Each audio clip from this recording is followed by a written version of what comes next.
না লাগবে চালের গুঁড়ো, না লাগবে কর্নফ্লাওয়ার, ছাড়াই কিন্তু শুধুমাত্র দুটো ডিম দিয়ে এত মজার রেসিপি হয়, না দেখলে বিশ্বাসই করতে পারবে না।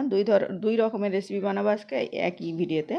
আমি প্রথমে 2 বাটি পরিমাণ বেসন নিয়ে নিলাম। তার বেসনটা কিন্তু আগে থেকে চেলে রেখেছিলাম। তারপরে দিয়ে নিচ্ছি স্বাদ অনুযায়ী লবণ, একটু হলুদ গুঁড়ো, 1 টেবিল চামচ লঙ্কা গুঁড়ো আর একটু ভাজা জিরে, মরিচ, ধনিয়া গুঁড়ো দিয়ে আমি সাইডে রেখে দিচ্ছি। মেন উপকরণগুলো এখনও দেওয়া বাকি আছে। এখানে দুটো ডিম নিয়েছি সিদ্ধ, ডিমগুলো আমি এভাবে স্লাইস করে নিচ্ছি।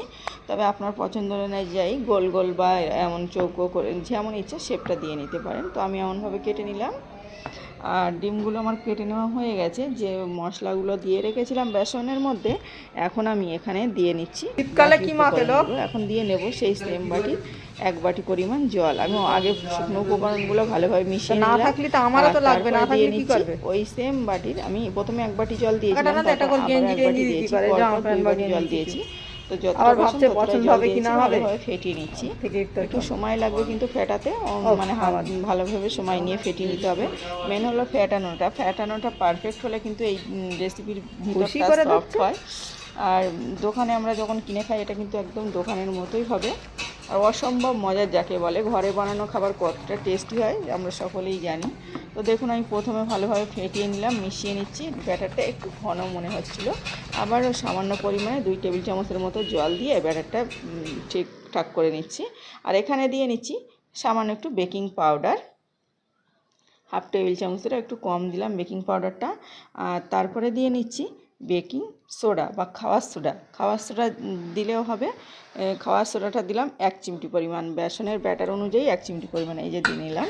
দিয়ে এখন সমস্ত উপকরণগুলো ভালোভাবে মিশিয়ে নেব। এই বেকিং সোডা বেকিং পাউডারটা আগের দিকে দেওয়া না দিয়ে পরে লাস্টের দিকে দিলেই ভালো হবে। তো দেখুন এটা দিয়ে আবারও ভালোভাবে ফেটিয়ে নিচ্ছি। ব্যাটারের ঘনত্বটা খুব বেশি পাতলা হবে না। তারপরে ডিমের স্লাইসগুলো ঠিক এভাবে আমি বসিয়ে নিচ্ছি। এভাবে দিয়ে নিচ্ছি সবগুলো ডিম। এটা খেতে দুর্দান্ত হয়েছিল। আমার মনে হয়েছিল সন্ধ্যাবেলা স্ন্যাক্স হিসেবে অসম্ভব মজার, বা ইফতারে এই রেসিপিটা রাখতে পারেন। আমি এভাবে দিয়ে নিলাম। সাইডে কিন্তু কড়াইতে করে তেল বসিয়ে দিয়েছি, তেলটা গরম হয়ে গেছে, ভালোভাবে গরম করে নিচ্ছি। আর এভাবে ডিমে চুবিয়ে এভাবে দিয়ে নিচ্ছি। এখানে কিন্তু চাইলে একটু ধনেপাতা কুচি ব্যবহার করতে পারেন, না দিলে সমস্যা নেই। আর সবাই তো ধনেপাতা খেতে পছন্দ করে না, ওই জন্য দিলাম না। আর এখানে এভাবে আমি সবগুলো ডিমের বড়াগুলো দিয়ে নিচ্ছি।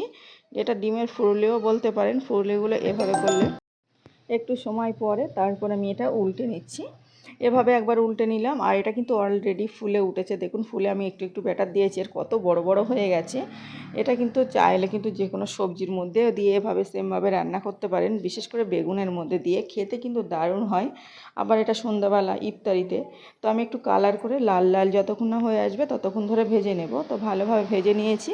আর ফুলে মানে অনেক ডবল হয়ে গেছে আর অনেক মজার হয়েছে। তো আমি সবগুলো তেল ছেঁকে তুলে নিয়েছি। সেম ব্যাটারে আমি আবারও একটা রেসিপি বানিয়ে দেখাচ্ছি, তাহলে সুবিধা হবে। অনেক সময় কী হয়, আমাদের ব্যাটার থেকে যায় বা ব্যাটার নষ্ট হয়ে যায়। একদম ব্যাটার না নষ্ট করে এভাবে তৈরি করে নিতে পারেন। তো আমি এগুলো ছেঁকে তুলে নিচ্ছি। আবারও যতগুলো ছিল এই যে ডিমের চপগুলো, সেগুলো আমি এভাবে দিয়ে নিলাম, দিয়ে ভেজে নিয়েছি। আওয়াজটা শুনেই বুঝতে পারছেন যে কতটা ক্রিস্পি হয়েছে। কিছু আমি বেগুন কেটে নিয়েছি পাতলা পাতলা স্লাইস করে, আর নিয়ে আমি সেই সেম ব্যাটারে ডুবিয়ে দিচ্ছি। দেখুন কেমন ফুলছে, মানে একদম ফুলে পুরো ভরে যাচ্ছে।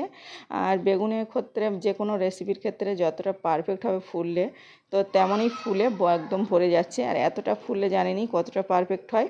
তো এটাও আমি সময় নিয়ে 2 থেকে 3 বার উল্টে পাল্টে লাল লাল করে ক্রিস্পি করে, যত বেশি লাল লাল করে ভাজবেন তত বেশি অনেকক্ষণ মুচমুচে থাকবে। আর একটু সাদা সাদা ভাব থাকলে কিন্তু তাড়াতাড়ি নরম হয়ে আসবে, নেতা মতো হয়ে যাবে, খেতে ভালো লাগবে না। তো আমি কালার করে সবগুলো এগুলো ভেজে তুলে নিয়েছি। দেখুন ফোলাটা দেখলেই বুঝতে পারবেন যে কতটা মজার হয়েছে। একই ব্যাটারের মধ্যে আমি আবারও কিছুটা ছিল সবগুলো ভেজে তুলে নিয়েছি। এখন পরিবেশন করে দেখাবো, তাহলেই বুঝতে পারবেন। প্লিজ আপনারা এইভাবে সন্ধ্যাবেলা ইফতারিতে ট্রাই করতে পারেন। ট্রাই করে আমাকে বলতে ভুলবেন না আজকের রেসিপি কেমন হয়েছে।